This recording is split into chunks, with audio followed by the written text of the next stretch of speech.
Hello friends, नमस्कार। आज हम लोग पैनल में एलवीडीएस सिलेक्टर पिन के बारे में जानेंगे। आमतौर पे क्या होता है कि जब भी हम लोग पैनल का डाटा शीट चेक करते हैं तो उसमें क्या होता है कि 9 नंबर पिन को सिलेक्टर पिन के रूप में बताया जाता है। हालांकि किसी किसी में 10 नंबर पिन भी देखने को मिलता है। तो मोस्टली हम लोग क्या करते हैं कि पैनल में अगर मैपिंग का प्रॉब्लम आ रहा है टीवी में, जैसे किसी में पैनल चेंज किया है या मदरबोर्ड चेंज किया है, या ऐसे भी चलते चलते मैपिंग का फॉल्ट आ रहा है और किसी कारण से सर्विस मेनू में मैपिंग हम लोग नहीं सही कर पाते हैं, सर्विस मेनू नहीं ओपन कर पाते हैं, तो उस केस में क्या करते हैं हम लोग कि 9 नंबर पिन जो होता है, यहाँ से गिन लेते हैं 1 नंबर से। तो 9 नंबर पिन पे हम लोग सबसे पहले वोल्टेज चेक करते हैं कि वहाँ पे वोल्टेज क्या रहा है, स्थिति क्या है वोल्टेज का।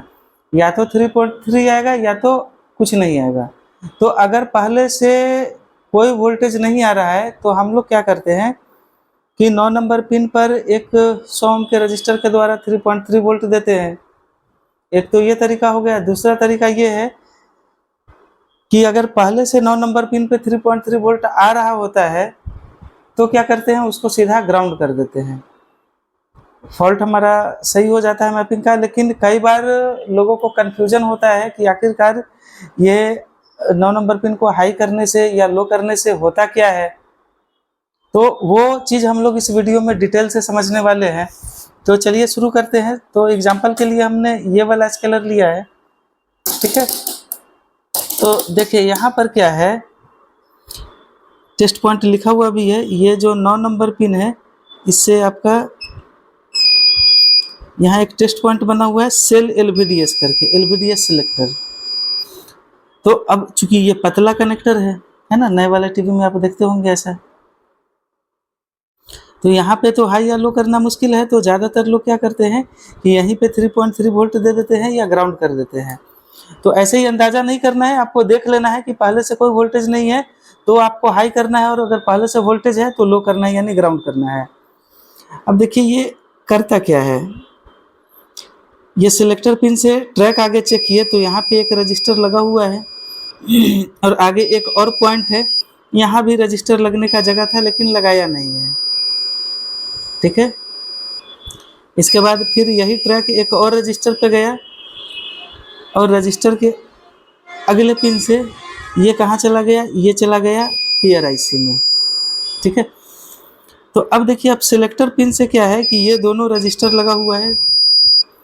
एक रजिस्टर का अगला सिरा जो है ग्राउंड से जुड़ा है और एक रजिस्टर जो नहीं लगा है इसका अगला सिरा देखिए ये प्रॉम का 8 नंबर पिन से जुड़ा है, यानी कि ये 3.3 वोल्ट से जुड़ा है। मतलब ये हुआ कि यहाँ पर ये रजिस्टर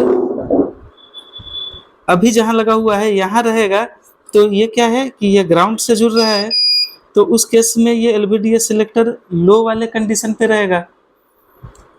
और फिर मान लेते हैं कि मैपिंग का फॉल्ट आ रहा है, तो क्या करेंगे कि इस रजिस्टर को हटा के ये वाले जगह पे लगा देंगे। जैसे यहाँ पे दिख रहा है ना R26 R25, तो R26 खाली है, ये क्या है पुल अप के लिए लगा है, और ये R25 क्या है, ये पुल डाउन के लिए लगा है, लो करने के लिए लगा है। तो हम लोग अगर इस रजिस्टर को शिफ्ट करके यहाँ लगा दे तो भी हमारा मैपिंग का फॉल्ट सही हो सकता है। तो याद रखें, यहाँ पे ज़रूरी नहीं है कि सीधे हम लोग टेस्ट पॉइंट पे ही काम करें, रजिस्टर को भी शिफ्ट करके हम लोग मैपिंग का फॉल्ट सही कर सकते हैं।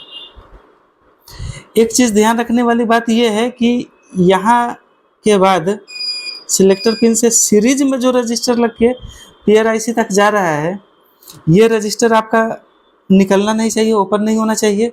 अगर ये रजिस्टर आपने छेड़ दिया तो फिर पीछे आप हाई या लो करते रह जाएंगे, मैपिंग का फॉल्ट सही नहीं होगा।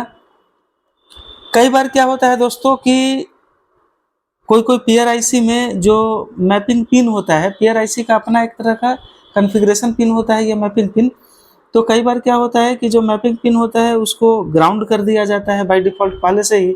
तो उस केस में अगर एलवीडीएस सिलेक्टर का पॉइंट बना हुआ है तो समझ लीजिए कि वो फुल से वो काम नहीं करेगा।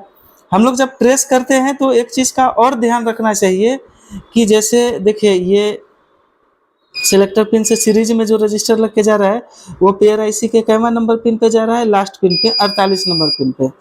तो ये PRIC का कुछ ना कुछ नंबर होगा, ये सीसॉट का है। तो हम लोग क्या करेंगे कि फ़ोटो खींच के उसमें PRIC का नंबर लिख लेंगे और ये भी लिख लेंगे कि इसका जो 48 नंबर पिन है वो हमारा सिलेक्टर पिन है। तो कभी अगर ये PRIC कोई ऐसे स्केलर में मिल जाए, ऐसे टिकॉन में मिल जाए जहाँ पे सिलेक्टर पिन को कंपनी पहले से ही ग्राउंड करके फिक्स कर रखी हो, तो वहाँ पे ये पुराना जो नॉलेज है आपका वो काम आ जाएगा। उसको ग्राउंड से कट करके फिर आप चाहे तो अलग से उसको हाई कर सकते हैं। तो ये बड़ा सिंपल सा लॉजिक है, उम्मीद है बहुत आसानी से समझ में आ गया होगा।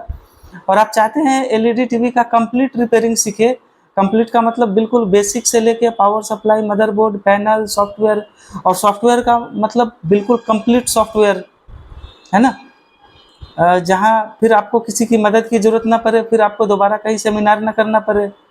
तो आप चाहते हैं कि complete A to Z repairing सीखे, वो भी बिल्कुल सही खर्चे में, तो हमारा इंस्टीट्यूट आपके लिए बेहतर विकल्प है। मिलते हैं नेक्स्ट वीडियो में। Thank you.